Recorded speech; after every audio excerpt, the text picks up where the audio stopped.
Hi guys, I'm back again today with another video, and today we're checking out how is a bike tunnel this freaking great. Um Bike tunnel. Okay, we know what they are now. In the past we would have been like, what is a bike tunnel? But now we know they're like, the road, and then underneath there's like, yeah. But anyways, beautiful peeps, let's before we do start, don't forget to subscribe, click the bell button, and let's begin. This is the city of Bergen in Norway. Apparently, it's pronounced more like Oh, Bergen heaven. in Norwegian, but I'm not going to try to Bergen. say it that way. Bergen is a really picturesque city on the west coast fjords of Norway, surrounded by mountains. So it might seem like an unlikely place to decide to construct the world's greatest bicycle tunnel. But Bergen has actually been building a lot of great bicycle infrastructure over the past few years, and so has Oslo for that matter, but I made a previous video about that already. Now, when you picture a bicycle tunnel, you're probably thinking about something like this, functional but boring. Mm. But this is no ordinary bicycle tunnel. The story about how it was created is actually pretty interesting, and it's a lot nicer than you'd think. Ooh.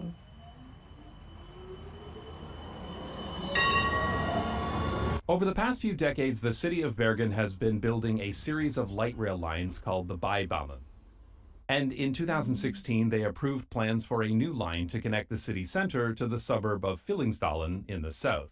This would involve tunneling 3 kilometers straight through the Lowstakken mountain. Now, tunneling is a relatively straightforward engineering task these days, but the most complex and expensive part of any tunnel project is the safety infrastructure. Hmm.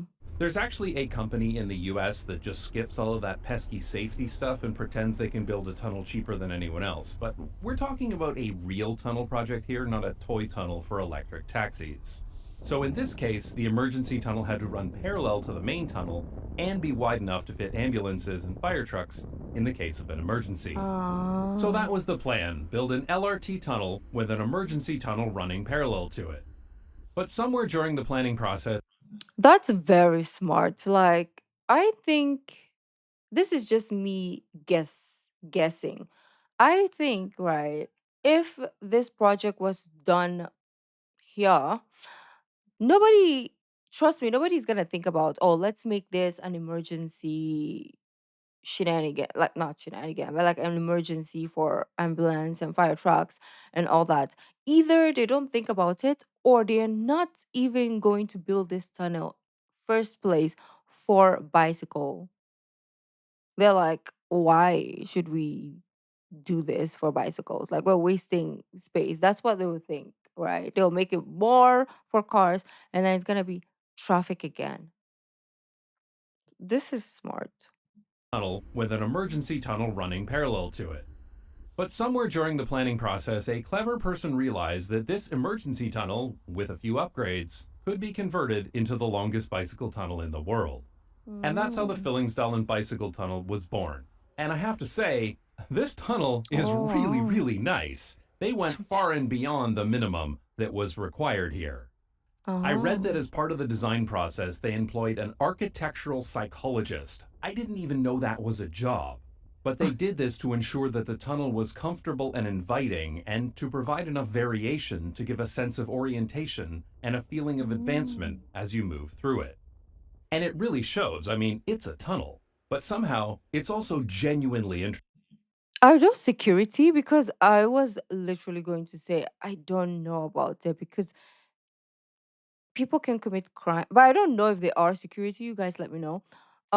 Like, people can commit crimes there, like, you know, because it's a tunnel. Yes, there's gonna be regular like influx of people, but there's gonna be times where it's also empty. Maybe you're just walking by yourself. So if those people are security, then okay, that's good. Because you need people patrolling, especially at ungodly hours, right? Because some people just be some people. Or maybe Norway is like really safe, so it's very rare that stuff happen. But we don't have to wait for things to happen before we uh, um secure the place. So I hope those are securities. This sign at the entrance lets you Or know maybe how they long your just trip will came take. in. They expect cycling to take about 9 minutes and walking around 38 minutes. Oh. That's a long time to spend walking in a tunnel, so the designers put a lot of effort into keeping that walk from getting monotonous. Throughout the Mm. tunnel, there are 5 rest stops, 4 of which are themed around the 4 seasons. This is the first one, which is apparently summer. The green doors are the emergency exits from the parallel LRT tunnel, which is, after all, the primary purpose of this tunnel. This is the view from inside the LRT tunnel, which is decidedly Mm. less interesting, but you can see the green lights showing the location of the emergency exits. This is the Ah. winter themed rest stop. These benches are made of stones that were excavated from the mountain, which is a nice touch. I really like how the changing lighting gives the effect of being in a forest in the winter. Each Mm. rest stop is decorated with different artwork and lighting effects. This is the autumn themed rest stop. The last one before reaching the end is spring. Every rest stop has a door to the LRT tunnel, an emergency telephone, and firefighting equipment. The tunnel also has consistent mobile phone service and over 100 security cameras, as well as very good lighting. Actually, the Mm. lighting is really nice. Each segment of the tunnel has its own color, which really helps to make it feel safe, but also to break up the trip and make it more interesting. The tunnel itself is about 6 meters wide. This is split between a 3.5 meter bicycle path and a 2.5 meter path for walking and jogging. And there's a smooth sloping curve between the two so that you're not likely to crash if you accidentally hit it when cycling. The asphalt cycling path feels very spacious and comfortable for two-way bicycle traffic, which makes sense as it also has to be wide enough for emergency vehicles. And since Mm. European fire engines are reasonably sized, they can fit easily into a tunnel like this. I have a whole other video about the insane size of North American fire trucks, so I'll avoid ranting about that again here. The walking surface is actually really great. It's not asphalt or concrete, but a blue rubbery surface that's cushioned and slip resistant, which makes it really nice for running on. There is a slight gradient to the tunnel, and the far end is about 30 meters higher, but it's not very noticeable. Still, if you want the easiest ride possible, start from the Fillingsdalen side and go towards Bergen. The tunnel is open between 5 a.m. and 11:30 p.m. every day. Outside, there's a sign showing how many people have walked or cycled through it by day and month, and a warning light Oh. that's lit in case of emergency. The tunnel is very well ventilated, and it's kept at a consistent temperature of 7 degrees all year round, which is immediately Mm. noticeable as soon as you step inside. It's a bit cold, but it feels like the perfect temperature for biking or running. The ceiling is lined with a waterproof membrane that keeps the inside of the tunnel from getting wet or developing frost. And the tunnel walls are made Mm. of these slanting concrete blocks which are designed to reduce echo. All of these elements come together to make a tunnel that is surprisingly comfortable and inviting, and the perceived safety is very good. They have obviously put a lot of thought into making this tunnel feel safe. Like, I can't believe I'm getting this excited about a tunnel, but it's a really good tunnel. And I haven't even got to the best part. As you get to the center of the tunnel, there's this huge sculpture called the sundial. It's made of these big, colorful metal panels. The sculpture is lit by dozens of lights and mirrors, so that it feels like it's getting Oh. natural light from all angles and making it almost feel like it's outside. The sculpture is bright and colorful and surrounded by seating, which makes it a great place to stop and hang out for a while. The Mm-hmm. walls are decorated with this nice artwork. And of course, there's the emergency infrastructure, just like the other rest stops. You also might notice that there are numbers on the ground because this is a clock and the time is highlighted. You can see that I visited around 4 Oh. o'clock. Pretty cool. I specifically tried to visit during a quiet time in the week so that I could actually Oh, show you what this wow. looks like and so that I could film it without bothering anyone. Because at other times, it's full of families. When I visited on a weekday, most of the people coming through here were commuting from one place to another. But on Saturday afternoon, the tunnel was full of people. There were lots of Oh. people walking and jogging, and dozens of kids who were learning to ride a bike. Mhm, Most of that's these cute. people weren't going anywhere in particular. I saw so many people get to the end of the tunnel and then turn around and go back.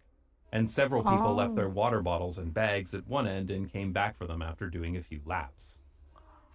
That's a smart idea too, because you will for sure you won't get lazy, because for me, I know myself, I'm impulsive, right? So I will start, let's say I'll I want to do 2 laps of walking back and forth. And then probably when I get to the other end, I'm like, ugh, scrap this. I'm going home. I'm going to use the other end and exit, because I can't be bothered to go all the way back. But in doing so, you can't make an excuse. You're like, "Ah, I have to get my water bottle. Unless you can afford to leave it there, you know? And fundamentally, that's what's so great about this tunnel. It's not just some low cost and highly efficient transportation infrastructure to get from one place to Mm. another, it's a genuinely enjoyable place to be. And so lots of people and their families come here on the weekend just for fun. I Mm. genuinely appreciate that extra time, consideration, and money went into making this Oh, look at project them. much more than just transportation. There are too many places that build walking and cycling infrastructure as cheaply as possible, which results in forgettable places that you pass through as quickly as possible without thinking about it. But this is not that kind of project. This is so much more than just the longest bicycle tunnel in the world. It's effectively infrastructure as a public space. Like, if you want to get really, really pedantic, there is a longer tunnel that you can bike through, the Snoqualmie Tunnel in Washington in the USA. Technically, this tunnel is longer at 3.6 kilometers, but it is in no way Oh, designed for it's cycling. creepy. It's a disused railway tunnel with no lights, It's no creepy. emergency exits, no ventilation, no bicycle path, no nothing. Oh, It's that's a 100 creepy. year old No. concrete box through a mountain. This article likens it to Frodo in the Mines of Moria and compares it to a horror movie. Yeah. I'm sure it's a nice hiking spot, but I just don't consider this to be a bicycle tunnel just because you could theoretically ride a bicycle through it without dying. This is not the same thing as Who says this. without? Yeah, The no, total thank cost. you. Why don't they just fix that? It already exists. Let them fix it. Don't they care?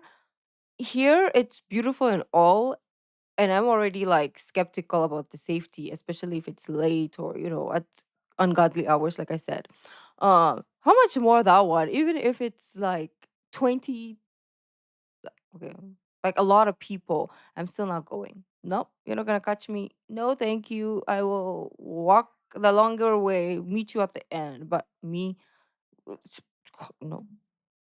To upgrade this from an emergency tunnel to the nicest tunnel I've ever seen in my life was 300 million kroner, or about 25 million euro, which I think is a pretty good deal for such a great addition to the city.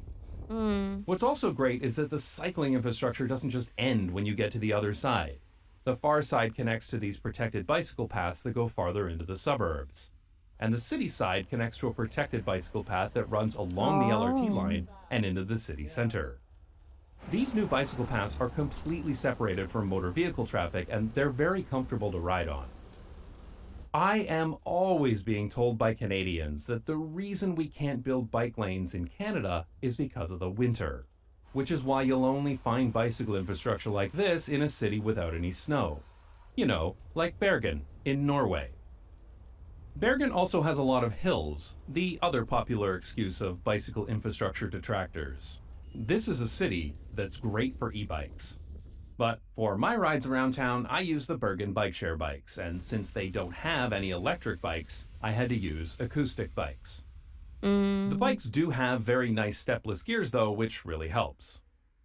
In addition to bike share, there are a lot of shared scooters as well, and given that these are electric, it's not surprising that they're popular here. Now, I've never Mm. used shared scooters before, but I'm ambivalent about them. I think they're probably a net positive for cities, provided that they don't clutter up the sidewalks. They're mostly constrained to official parking spaces here, which is nice. The bike share bikes are always stored in docks, and they're similar to docked bike share bikes in many other cities, with the same problem that sometimes the closest dock has no bikes. But there were very few bikes in most docks, so they must remove a lot of them during the winter. You sign up in the app, Mm. and then you can unlock a bike using your phone and start riding. Incidentally, if you're planning on cycling the Fyllingsdalen Tunnel, make sure you pick up a bike on the city side, as there are no bike share docks on the far side. There's a dock right next to the LRT station by the tunnel entrance. At the far end of the tunnel is this Beibanen station by a shopping mall, and it's an easy walk to the bus station to pick up a connecting bus to destinations in the suburbs. This is the end of the line in the suburbs. The train then goes into the tunnel and comes out to a station directly on the other side. This is the area directly next to the tunnel. It's a pretty car-centric suburban development. Looks Out here, so. the LRT runs along a dedicated right-of-way through mostly industrial land. One of the major benefits of tram and LRT lines, though, is the development potential of land along the line made more valuable by the train. Right now, this station has almost nothing around it except this giant open field of asphalt and a handful of industrial buildings. But now that there's an LRT stop here, this place is perfect for urban development, and I Yep. suspect this area will look totally different in a few years. This is the best way to grow a city, by building transit first to ensure that new neighborhoods are connected to high quality transit right from the start. Instead of trying to cobble together a viable public transit project in a car dependent place after traffic has become unbearable. These stations along Line 2 are simple but clean with good accessibility and signage, and they're heated in the winter to keep them from becoming icy.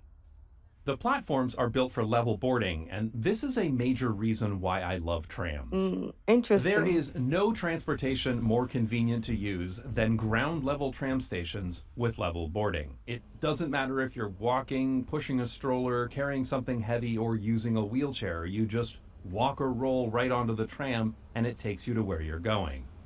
The trams are spacious inside and the seats are comfortable. These are Stadler Variobahn trains for you transit fans who follow this stuff.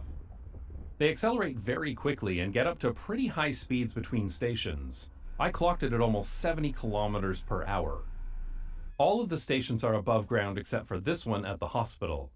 Because of the terrain here, the only way they could get close to the hospital on the hill was by building underneath.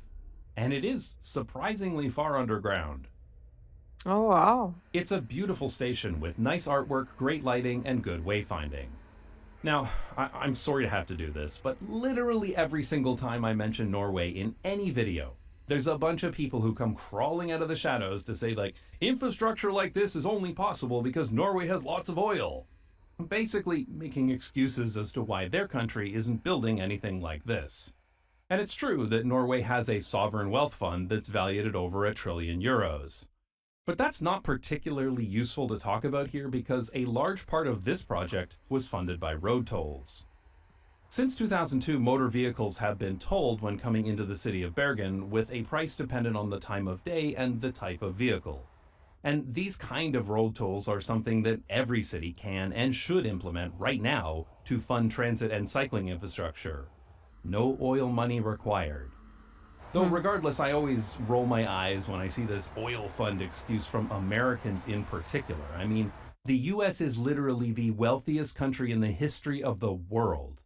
The entire cost of the recent Line 2 LRT, including all tunneling, was equivalent to around $650 million. Meanwhile, US cities regularly spend this much on routine highway widening projects that don't actually fix traffic congestion. There's plenty of money for transportation projects in the US, they just don't spend any of it Don't, on anything yeah. other than cars. Mm. But I digress. The above-ground entrance to the hospital station is pretty nice. They've built a protected bicycle lane here too, as well as a bicycle parking area. And it's easy to transfer to surface bus routes too. Incidentally, Bergen is the only city in Norway with trolley buses. These work particularly well in hilly places like this. These newer trolley buses can also disconnect from the overhead lines and run short distances on battery too. A lot of the Oh. buses here are electric, and they plan to phase out all fossil fuel buses by the end of the decade. And Bergen has a lot of buses in general. You'll notice almost every time I show footage of a road, there's a bus in the shot, and it really did feel like buses were everywhere. I found it very easy to get around by public transit, and I rarely had to wait long for a bus. There's a major bus station right near the city center with local and regional buses too. And okay, I gotta talk about this bus station. It's pretty big, but it's absolutely wild how big the parking garage is above it. There is no way that this city needs a parking garage Oh. this big, this close to the city center. But with the new LRT lines, it becomes possible to have smaller park and ride garages farther out in the suburbs so that people can park there and take the LRT into the city center instead of their car. And then this concrete monstrosity can be turned into something more productive. After the bus station, both the Line 1 and Line 2 trams run together to this stop, which is right beside the train station. This station is small but functional, with trains leaving regularly to Oslo and other destinations. Whenever I'm in Norway, I'm always amazed at how easy it is to go skiing by public transit. I saw so many people carrying skis onto the train here in Bergen. Mm. This is totally unheard of in Canada, but here you can get on a train, travel for an hour through beautiful landscapes, and get out at Oh. Voss, where the gondola to the ski area is literally directly connected to the train platform. Oh, I love it. wow. I also like this secure bicycle parking area right beside the train platform in Bergen, which was very well used. Again, we can't have this kind of thing in Canada because of the winter, which is why you'll Um, only see this many bicycles at the train station in a warm, sunny, flat city with perfect weather. You know, like Bergen in Norway. The next and final stop on the LRT is the city center, which is also the final stop for Line 1. This first LRT line opened in 2010 and it was extended to the airport in 2016. In total, it's 20 kilometers long and has 27 stations. This line was very well used every time I was on it, even in the suburbs. As an airport train, though, it's not ideal. It's definitely a convenient and comfortable way to get to the airport, but it takes a long time because of all the stops. So the entire trip from the city center to the airport takes almost an hour, while you can do it about half that time by bus or taxi. Still, if you're not in a rush, it is a very nice ride, and it costs less than €5. The tram station in the city center is right beside this park, and this public area around the lake. This area is used for events and festivals. And this used to be a parking lot until 1994. The oh. 1960s really were the worst decade for cities. Oh. The city center of Bergen shows a lot of the scars of car-centric development. This is typical of so many European cities that attempted to modernize their transportation systems after the 1950s by building wide roads and parking lots, before realizing Mm. that this was a terrible idea. It's sometimes possible to avoid all the cars, like this tunnel that leads to a pedestrianized area, but there are still too many unreasonably wide roads cutting right through the city center. And while some of the bicycle infrastructure is pretty good in the suburbs, there's basically nothing in the city center, which is fine if you're riding on small, low-speed streets like this. But on these wide roads, people cycling need to ride right in the middle of traffic, which is way too dangerous for me to try, so I mostly What? got around by walking and public transit. After the Line 2 Bybanen line opened, the plan was to immediately start construction on a similar line to the north. Unfortunately, after the recent election of a right-wing majority government in city council, those plans have been derailed because they don't want the No. tram to run through this street of the historic neighborhood of Briggen.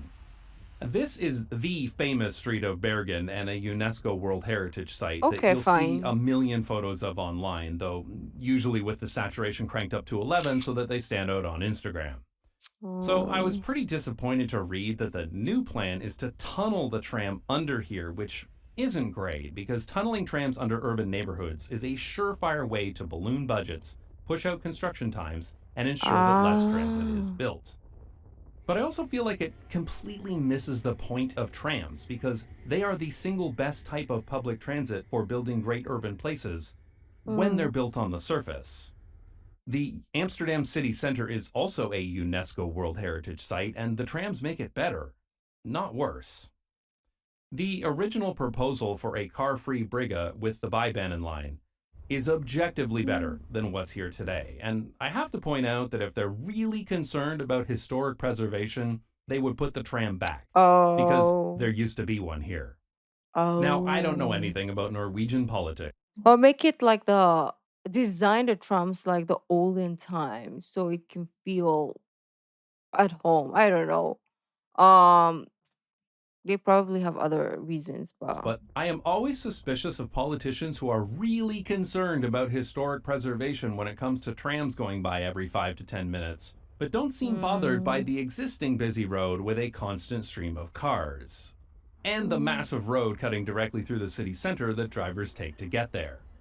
Because, in my experience, these types of politicians are usually less concerned about historic preservation and more concerned with making sure that public transit doesn't get in the way of their car.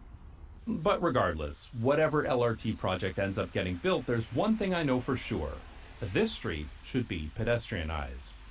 For historic preservation purposes, of course. Fortunately, directly opposite this that's awful asphalt beautiful. scar through the city center is this really nice pedestrianized area. Amazingly, this used to be a busy road with a parking lot in the middle. Which brings me hope that this horrible sea of asphalt will also be removed someday, and people will wonder why they took so long to remove it. It's always Mm. amazing to me how lively a place like this feels when the cars have been removed. Suddenly, the streets are full of people. Look at how many people are out on this rainy day in February, compared to the nicest downtown street in my hometown on a beautiful sunny day in July. I'm reminded Mm. of when my hometown had plans to build a tram, and many people, including city councilors, claimed that the city was too small to have a tram line, despite the fact that the population is larger than that of Bergen. I think this idea that my hometown is too small comes from its car centric design, because sure, you see lots of cars everywhere, but you don't see that many people, which makes the city feel lifeless compared to somewhere like this. Now, despite the best attempts of 1960s planners, most of the historic areas of Bergen were preserved, and these parts of the city are a major tourist attraction today. Many of the original wooden houses have been maintained, and there are lots of small streets like these, which are really nice.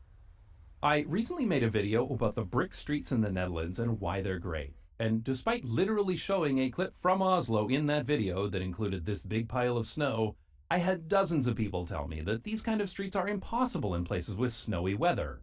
Some people even called me Mm. an idiot for not realizing this very obvious fact, which is why you'll only see streets like these in a sunny, warm, basically tropical city. You know, like Bergen, in Norway. This I building like it here when is the he's entrance like to a sarcastic. funicular that you can take to go up the mountain. This is definitely a tourist attraction, but interestingly, Oh, they actually have multiple stops so that locals can use this for transportation as well. what I've is never seen a this? funicular that stops partway before, and it's odd because funiculars are paired so that when What one is car a stops, funicular? What are these words? This car must stop when we are the when the other. Huh? What is a? the other has to as well. I mean, I assume At what the it is top, you'll now. find hiking paths and some nice Wow, restaurants, I like as this well as a place. stunning view of the city. It's absolutely beautiful, isn't it? Yeah, we I can see. subjected myself to this typical Dutch weather to prove a point. The weather sucks in Bergen. It is known as one of the wettest cities in Europe. It rains even more Mm, here than it does in Amsterdam, which I already think is way too much. Which is probably why the Villingsdalen Tunnel is such a popular place to hang out. It's the one place in the city where it's guaranteed not to be raining. All in mm, all, I'm really impressed with Bergen. This is a city that is surrounded by mountains, with terrible weather, in a country where 20% of its GDP comes from oil and gas. But despite having every excuse available, they're still determined to make their city better. They've been building high quality public transportation, improving infrastructure for walking and cycling, actively working to reduce car trips into the city, and while they were at it, they built the best bicycle tunnel in the world. I really enjoy visiting great cities and sharing my experiences of what I see there. My videos just wouldn't be the same if I had to summarize Wikipedia over some stock footage instead of visiting in person. But who are there's we no way I could make videos like this one if it weren't for my talking about? supporters on Nebula. So if you'd like to support this channel, please consider becoming a Nebula subscriber. I prefer Nebula over something like Patreon because when you sign up to Nebula, you're not just supporting this channel. Nebula is Okay, so I think the last part is about Nebula. Yeah. Um, that is at the end there. I totally forgot we were talking about tunnels. But that is a smart decision to make that tunnel. Let me know in the comments if you've been there and if those were security or I was just like bugging, or if there are no securities, let me know why we don't need them. And I know there's CCTVs as well, but I'm just paranoid. And thank you guys for joining me. I will see you guys next week on Monday because today's Friday. My next post will be on Monday. Have a great weekend. I'll see you then. Bye.